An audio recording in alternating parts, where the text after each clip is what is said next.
This is TNI news Hindi, करोड़ों लोगों की आवाज, भारत का भविष्य। ऋषि मुनियों द्वारा सदियों से पूर्व रचित मंगलकारी मंत्रों का गलत प्रयोग से हो रहा है व्यक्ति, समाज और देश में अमंगल। गलत उच्चारण के कारण मंत्र बन रहे हैं विध्वंसकारी। धर्मशास्त्रों में मंत्रों के जपने का दिया हुआ है पूरा विधि विधान, फिर क्यों ढपोल सन की तथा कथित धर्माचार गलत तरीके से मंत्रों का जाप कर क्यों कर रहे हैं सत्यानाश। ओम भूर्भुवः स्वः तत्सवितुर्वरेण्यं भर्गो देवस्य धीमहि धियो यो नः प्रचोदयात्। ओम भूर्भुवः स्वः तत्सवितुर्वरेण्यं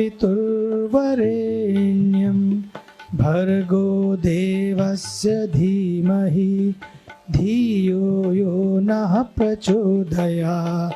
सनातन धर्म से जुड़े ऋषि मुनियों ने अपना पूरा जीवन साधना करके मंत्रों का आविष्कार किया। इन मंत्रों का जाप या प्रयोग मानव को किस प्रकार से करना चाहिए इसका भी विधि विधान होता है, लेकिन प्रायः यह देखा जाता है कि लोग महामृत्युंजय एवं गायत्री मंत्र जैसे महामंत्रों को मोबाइल की घंटी रिंगटोन बनाकर उपयोग कर रहे हैं। उन्हें गलत स्थानों पर भी बजाया जाता है।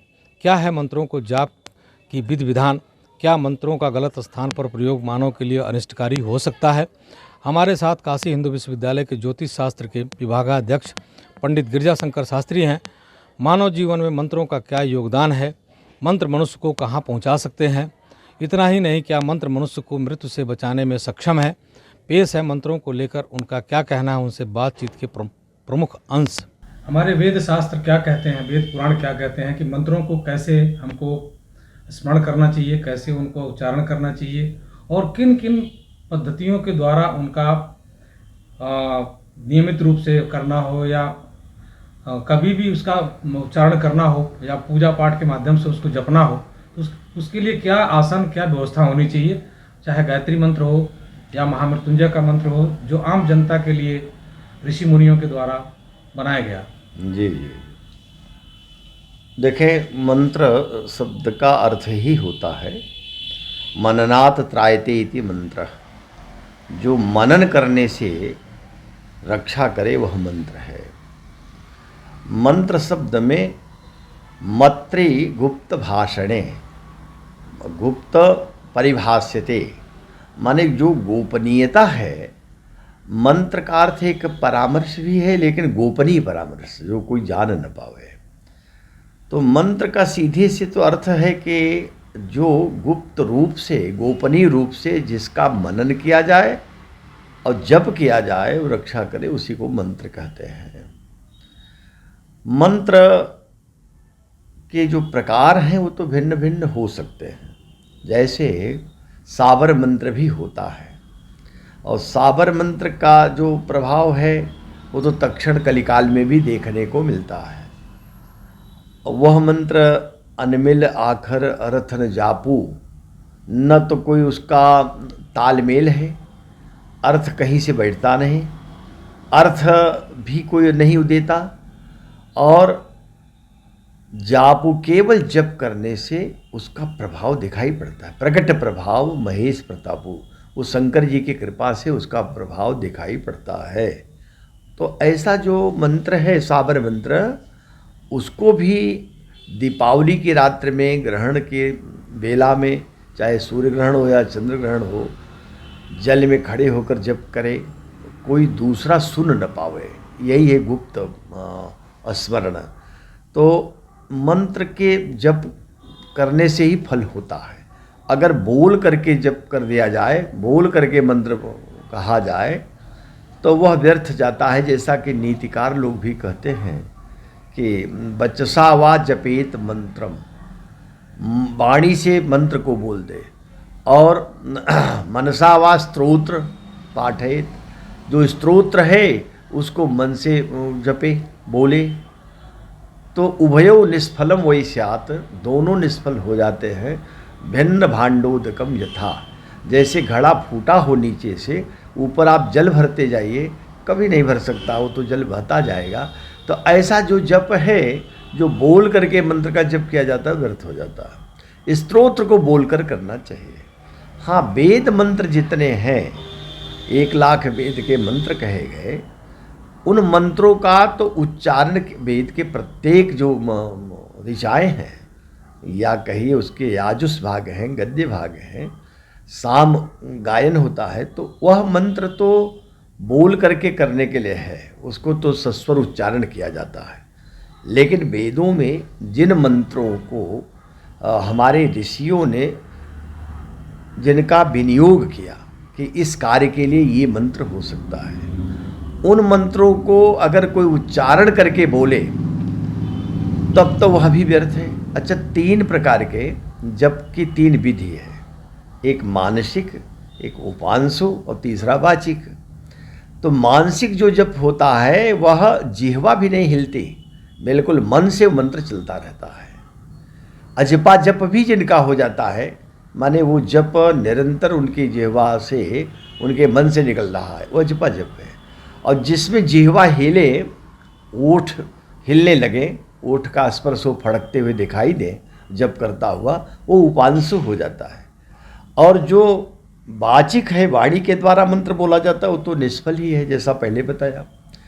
तो उपांशु जप मध्यम कोटि का है और सर्वश्रेष्ठ जप जो है वह मानसिक है। यह मंत्र है। मंत्रों में जो ऋषियों ने जिनका विनियोग कर दिया, चाहे वेद के मंत्र हों या अन्य मंत्र, मंत्र महारणव है, मंत्र महोदधि है, मंत्र राज है, ये ग्रंथ है जिसमें एक नहीं 10-10 हजार मंत्रों के संकलन है। इनमें किस मंत्र का हम कैसे जप करें, किस मंत्र का कैसे न्यास करें, बिना न्यास के भी मंत्र का फल नहीं होता। और मंत्रों का न्यास करना होता है एक एक उसके स्वर से, एक व्यंजन से अपने शरीर में भी स्थापित करते हैं। ऋषियों के ऋषि न्यास करते हैं मस्तक में, तो ऋषिद्यादि न्यास, और फिर उसके बाद अंगन न्यास, करण न्यास, दिगन न्यास, दिशाओं में न्यास करते हैं, तब मंत्र जप करते सुरक्षित हो जाते हैं। और जब जप करते हैं तो उसकी मुद्रा भी होती है, कैसे मंत्र जप किया जाए। ऐसे नहीं है कि जो मन में आया सो जप कर लिया, जिस रूप में है जप कर लिया फल हो जाएगा, ऐसा भक्ति मार्ग में तो चलता है। भक्ति मार्ग के जो जप मंत्र हैं, भगवान राम का नाम है, वह तो हो जाता है। यद्यपि प्रणव जो ओम है उसको भी बोल कर करना निषेध है, ऐसा हमारे धर्म सम्राट स्वामी कृपात्री जी भी मानते थे। और मानते ही नहीं थे, पुरजोर विरोध करते थे कि ओम का भी उच्चारण सार्वजनिक नहीं होना चाहिए। इसको उन्होंने खुले मंच से कई बार कहा।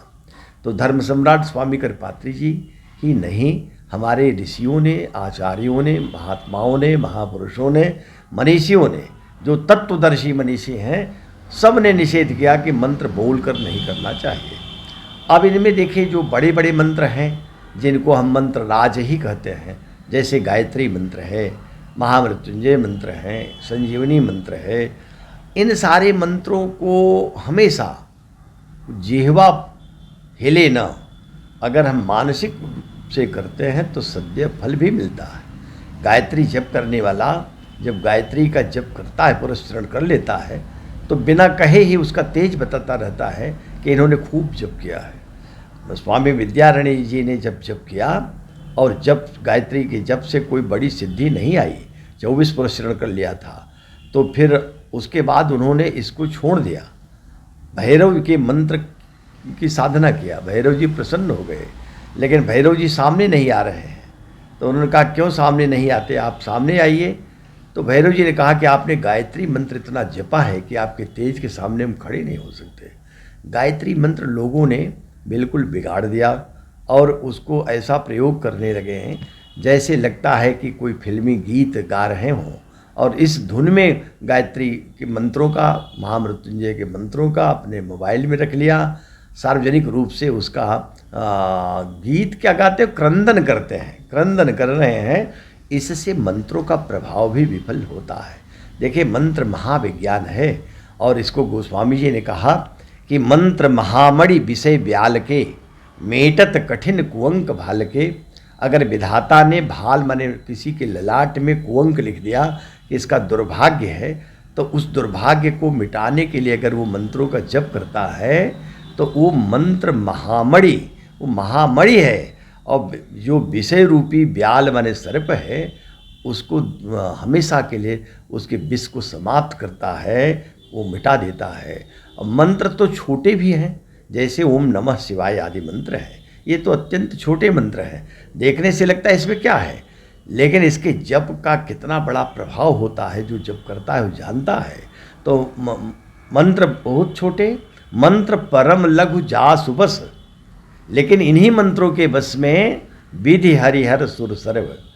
विधि माने ब्रह्मा, हरि माने विष्णु और हर माने शंकर और सुर सर्व माने सारे देवता, सारी देवी, सारे देवता इन्हीं छोटे छोटे मंत्रों के बस में है। मंत्राधीनास्य देवता, मंत्र इसी देवता मंत्रों के अधीन है, मंत्र देवताओं को बांध लेता है, लेकिन उसकी प्रक्रिया ठीक से अपनाई जाए।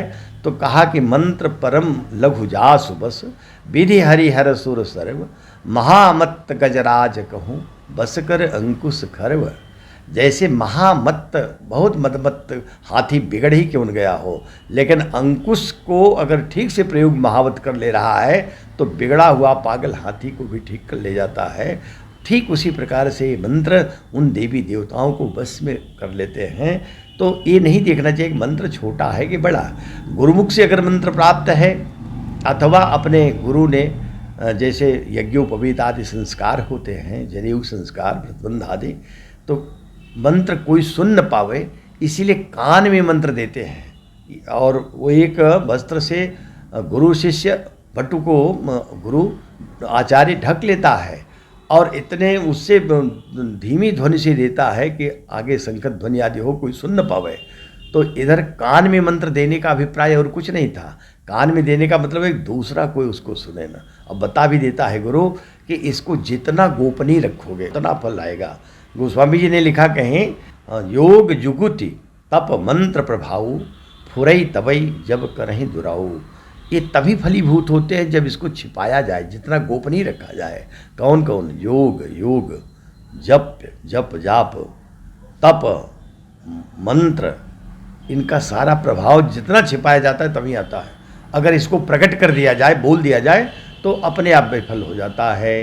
मंत्र आज भी उतने ही सामर्थ्यवान हैं, पर मंत्रों का लोगों ने ऐसा दुरुपयोग कर दिया है कि उस दुरुपयोग के कारण मंत्र अपना पूरा प्रभाव सद्य नहीं दे रहे हैं। अब लोग जब निरंतर जप करते हैं, और जप को भगवान श्री कृष्ण ने गीता में कहा है कि जितने यज्ञ हैं उन यज्ञों में सर्वश्रेष्ठ यज्ञ जो जप यज्ञ है वह मैं ही हूँ। यज्ञानाम जप यज्ञोस्मि, यज्ञों में जितने यज्ञ होते हैं उन सारे यज्ञों में जो जप यज्ञ है वो सर्वश्रेष्ठ यज्ञ है और वो मैं हूँ। इसलिए जप में तो साक्षात परमात्मा विराजमान रहते हैं।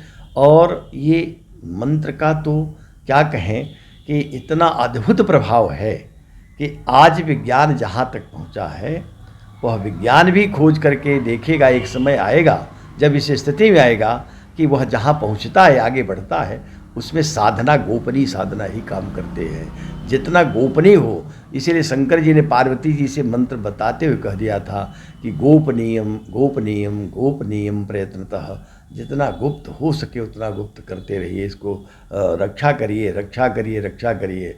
जिस किसी से बता देने से मंत्र का अच्छा माला भी देखी नहीं जानी चाहिए, इसीलिए गोमुखी रखते हैं जिसमें माला छिपी रहती है।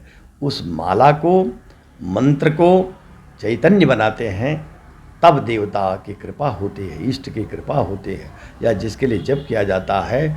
और वह मंत्र परा विज्ञान है, परम विज्ञान है, उसकी तुलना अभी भी उस करने में कोई समर्थ नहीं है। बस उसकी क्रिया ठीक होनी चाहिए, उसकी जानकारी ठीक रखनी चाहिए और पवित्र बने रहना चाहिए। पवित्र होकर के जप करेगा तो मंत्र निश्चित ही उसका उस पर अपना प्रभाव डालता है और उसको लक्ष्य की प्राप्ति करा देता है। मंत्र का जो उच्चारण है वो तो होना नहीं चाहिए। हाँ, मंत्र को मन से ही जपना चाहिए। हाँ, जैसे वेद आदि मंत्र हैं, आनो भद्रा कृतो यंतु, यह भी मंत्र है, लेकिन यह मंत्र ऋचा है और इसको आप बोल कर सकते हैं। पर जो गोपनीय मंत्र हैं, जैसे गायत्री आदि मंत्र हैं, बहुत सारे मंत्र हैं जो वैदिक मंत्र ही कहिए, तांत्रिक मंत्र, वैदिक मंत्र, पौराणिक मंत्र उसके साथ साथ जो है लौकिक मंत्र, साबर मंत्र, मंत्र अनेक हैं।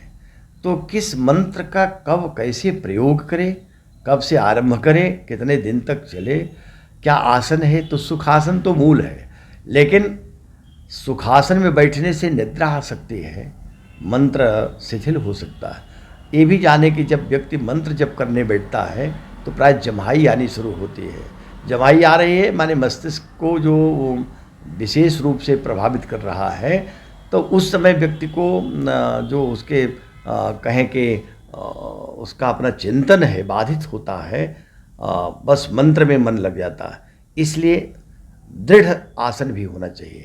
अगर सुखासन है तो सुखासन को बदल करके उसको जैसे हम पद्मासन लगाते हैं, स्वस्तिकासन लगाते हैं, इन आसनों में बैठे तो 3 घंटे 3.5 घंटे तक जिसने एक बार में जप कर लिया है उसका आसन भी सिद्ध हो जाता है बिना आसन बदले। तो इसलिए दृढ़ रहना चाहिए और विधि में विनियोग बहुत आवश्यक है, फिर न्यास आवश्यक है। और ये जो न्यास पूर्व में चर्चा किया, ऋषि आदि न्यास, उसके बाद फिर आ जाएं, देखिए चिंतन ऋषियों का है, इसलिए मस्तक भाग ऋषियों का है। और फिर आप हृदय में आइए तो इष्ट के लिए न्यास करिए, और अब चरणों में जाइए तो ये जो न्यास होते हैं ये न्यास अंगों का होता है। फिर आप दिशाओं में मंत्रों को न्यास कर दीजिए। तो न्यास करना, मुद्रा भी गायत्री आदि जप तो तभी सार्थक होते हैं जब उसकी 24 मुद्राएं ठीक से प्रयोग की जाए। लोग मुद्राओं को भूल चुके हैं। गायत्री भी जप करना भूल करके केवल मोबाइल फ़ोन से सुन लेते हैं, अथवा मोबाइल भी नहीं प्रयोग कर रहे हैं और सार्वजनिक रूप से उसको गाड़ी में चलते हुए लगा दिया और वो बज रहा है, तो इससे हानि होती है। मंत्र की भी हानि है, मंत्र का प्रभाव कम होने लगता है, और जैसे तैसे लोग जब इसका दुरुपयोग करते हैं तो निश्चित ही उसका सुफल न हो करके बुरा फल होता है, जिससे व्यक्ति, समाज, परिवार, राष्ट्र सब प्रभावित होते हैं। तो मंत्र को जैसा उसको हमारे आचार्यों ने, हर मंत्र के दृष्टा ऋषि अलग अलग हैं, तो जिस ऋषि का के द्वारा वो देखा गया उस ऋषि का भी एक प्रकार से हम स्मरण करते हैं। तो ऋषि के का छंद का, किस छंद में मंत्र है, और उसके बाद जो उसका दृष्टा ऋषि छंद, इनका विनियोग किया जाता है, और फिर प्रयोजन। तो ये 3 जो त्रिपुटी हैं, तीनों को एकाकार कर लेते हैं। त्रिपुटी जब हो जाती है तब वह मंत्र ही मंत्र रहता है। इष्ट देवता भी मंत्र में ही समाहित होता है, प्रत्येक अक्षर वो इष्ट देवता ही है, उससे भिन्न और कोई नहीं।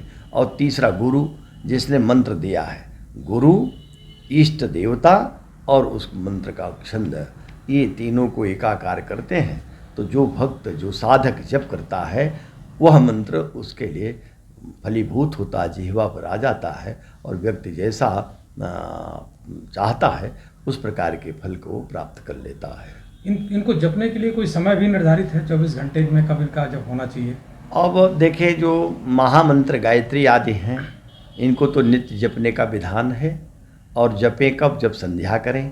त्रिकाल संध्या करने का विधान है। तो त्रिकाल अब तो बहुत कम व्यक्ति बचे हैं जो करते हैं, 1% लोग होंगे जो त्रिकाल संध्या अभी भी करते हैं। नहीं तो 2 काल की संध्याएं लगता है कि 10% लोग बचे होंगे, और हो सकता है 20% लोग बचे हों जो संध्या करते हों। कह नहीं सकते, इसका भी सर्वेक्षण हो तो पता चले। लेकिन गायत्री मंत्र संध्या के बाद जप करना चाहिए। ये पहला जो जप होता है तो उसके लिए, संध्या के लिए कहा, उत्तमा तारकोपेता। प्रातः वेला में जब तारे दिखाई पड़ते हों उस समय जो जप करेगा संध्या करके, वह उत्तम कोटि का है। अब मध्यमा लुप्त तारका, जब तारे लुप्त हो गए तब मध्यम फल होगा। और अधमा सूर्य सहिता, जब सूर्य निकल आए उस समय जप करेगा तो अधम, माने है फल तो उसका भी। अधम का अर्थ यहाँ बहुत लोग अधम को ऐसा अनर्थ कर डाले हैं, आजकल सुनने को आता है। अधम माने एकदम नीचे कोटि का, उसकी कैटेगरी कम हो गई। अधम माने नीच हो गया, ऐसा नहीं है। तो कई लोग कहते हैं वो अधम कह दिया तो अधम माने नीच, नीच अर्थ नहीं है। तो यहाँ इसका अर्थ है कि उत्तम जो है संध्या और जप, वह तो जब प्रातः वेला में तारे हों और मध्यम है जब तारे लुप्त हो रहे हों, अधम है जब सूर्य निकल आए हों, सूर्य के रहते करें। यही बदल जाता है सूर्यास्त की बेला में। जब सूर्य रहें तभी जब करना आरंभ कर दे तो उत्तम है। सूर्य अस्त हो गए तब करेगा तो मध्यम है, और तारे सब उदित हो गए तब कर रहा है तो अधम है। तो इस प्रकार से जब का ये काल निश्चित है वो गायत्री के लिए। और जितने मंत्र हैं उन सब के लिए प्रातः वेला में ही सूर्योदय के समय जप करें, स्नान करके पवित्र बन जाए, भगवान का स्मरण कर ले, इष्ट का स्मरण करे, सबको प्रणाम करें, उसके बाद जप करे। तो जप की एक संख्या निर्धारित कर ले पहले कि इतना जप हम आज करेंगे, और उतना ही नित्य करना चाहिए। तो जप के अपने एक मंत्र के सब जगह इनके विधान बताए गए। व्रतराज आदि जो ग्रंथ हैं, या मंत्र महारणव है, मंत्र राज है, मंत्र महोषधि है, मंत्र महोदधि। तो मंत्र महोदधि में भी सारे मंत्रों को बताया गया। तो इन मंत्रों में व्यवस्था भी दे दी गई, और ये भी बता दिया गया कि कब किस समय कैसे करना है। तो मंत्र चूँकि भिन्न भिन्न है और एक दो नहीं है, लाखों की संख्या में है।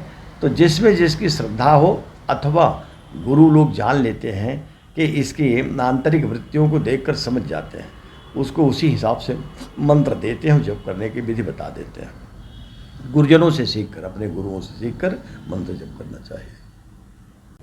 अधूरा ज्ञान, पैसे की ललक में स्वयंभू तथाकथित धर्माचार्य ने बना दिया धर्म को धंधा।